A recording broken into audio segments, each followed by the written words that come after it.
Olá, meus amigos. Eu sou um humilde vendedor de papas de milho e fiquei conhecido em Macaé como o Papa Lambida.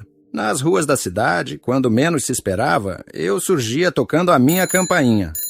Naquele momento, todos sabiam que eu estava chegando com minhas deliciosas papas de milho.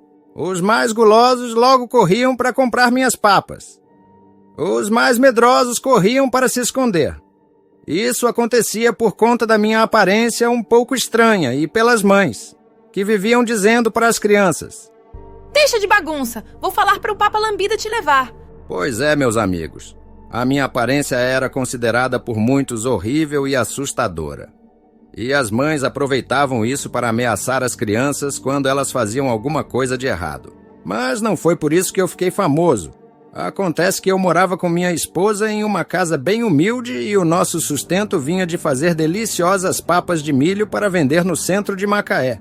Minha esposa preparava o tabuleiro de papas e depois cortava em pedaços. Colocava em um pote e contava quantos havia e dizia: "Anda, seu infeliz, vai logo vender essas papas. E eu sei quantas tem aí, e vê se não vai comer nenhuma pelo caminho." Poxa, meu amor, papa de milho é minha sobremesa favorita. Vai me negar um pedacinho? Deixa de ser esfomeado, nós precisamos de dinheiro. Vai vender essas papas. Eu não aguentava. Eu estava cheio de desejo.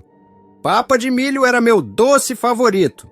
Eu olhava para a papa, ela olhava para mim e logo eu lembrava do que minha esposa havia falado. Foi então que tive uma grande ideia e pensei: bom, se eu não posso comer as papas, pelo menos posso sentir seu gostinho. Se eu der uma lambidinha em cada uma delas, eu mato o meu desejo. E foi o que fiz. De uma a uma, todas as papas eram lambidas. E depois, com muito cuidado, eu colocava de volta no tabuleiro e ia tocando o meu sininho. E em pouco tempo eu ia vendendo as papas e o tabuleiro ia ficando vazio. Eu precisava voltar correndo para casa para buscar mais. Elas eram tão irresistíveis que as mulheres da cidade viviam pedindo a receita. E eu nunca neguei. Sempre dei a receita. Só que nenhuma papa feita pelas mulheres se comparava com aquelas vendidas por mim, já que as minhas papas tinham um ingrediente especial que só eu tinha. Depois de muito tempo, descobriram meu ingrediente secreto.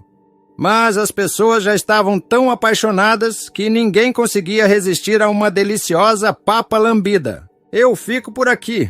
Fico feliz que tenham ficado até o final e conhecido minha história. Até a próxima e lembre-se de mim sempre que experimentar uma deliciosa papa.